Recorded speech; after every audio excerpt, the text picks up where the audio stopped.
black racism on white. I've seen farms being taken over by Mugabe forces, the ZANU-PF people. What is the African Union doing to, when we talk about racism from Africa and we bash colonists, and we actually are doing that to their citizens right there, what are you going to do to recompensate and rehabilitate those citizens who have been there for 4 generations, 5 generations? What is African Union going to do for that? Okay, I like the fact that you're putting a timeline there. See, with history, we have a tendency to say, well, let's start the story from here moving forward. But let's not talk about the story going back. In Zimbabwe, you have to say, how did we get there? Let me take 1 minute and summarize it for you. When the British came to Zimbabwe, they analyzed the country and divided it into 4 regions. Region 1 was the best soil, the best rains, best conditions for farming.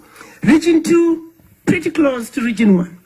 Region 3, there were some areas there, the soil was not so good, and the rain was good, but not the best. Region 4, no rain. The soil was horrible. Mosquitoes and sesaflies. So they set out a plan. If you were an adventurous British, a veteran of the First or Second World War, you were guaranteed 2,000 hectares. Hectares, multiply 2,000 by 2.2. You were guaranteed that much in Zimbabwe, plus any loot from the local people. So a British man would land in Zimbabwe.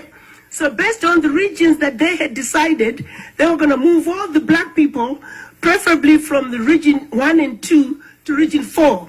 So the process started. And how did a British map up their land? You got on a horse, they'll tell you this region. Get on a horse and you ride in one direction for a day until either you or your horse were tired. You put your bag. Tomorrow morning you do the same thing. So it took 4 days for the Englishman to map up his land. At the end of the 4 days, everything in it is yours. And the people who lived on that land were told, in this direction, go past this mountain. In this direction, go past this river. They left with whatever they could carry. The chickens, the goats, the cows, they were theirs.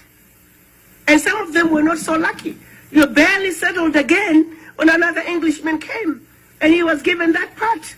And there you were again. Slowly the process of moving black people to the west parts of the country started, and it was finally completed in the 50s. Now, you want to ask me who needs to be compensated? Are you with me? Yes. So we got to go to the beginning, rather than understanding things superficially. How did you get your hand? It just goes about how fast you could go.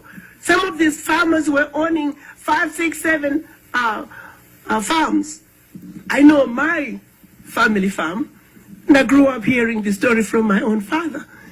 When the situation took place in the case of my father, he remembers distinctly, he was a teenager.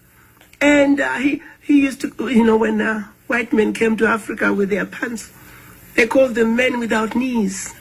He remembers men without knees coming to the village on horses. There was some hush-hush talk. He didn't know what was going on. But he remembers waking up one morning and the whole village was on fire.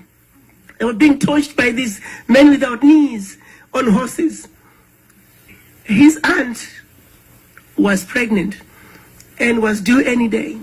So they had asked for permission for her to stay until she delivers. It was one little hut that was left standing in a burnt-out village. They left with whatever they could carry. Sadly for them, Aunt didn't deliver for 3 weeks. My father spoke about how scared he was every morning. The men without knees coming to check and see if my aunt had delivered. There was him, an uncle, another grandmother who was a midwife, and another aunt.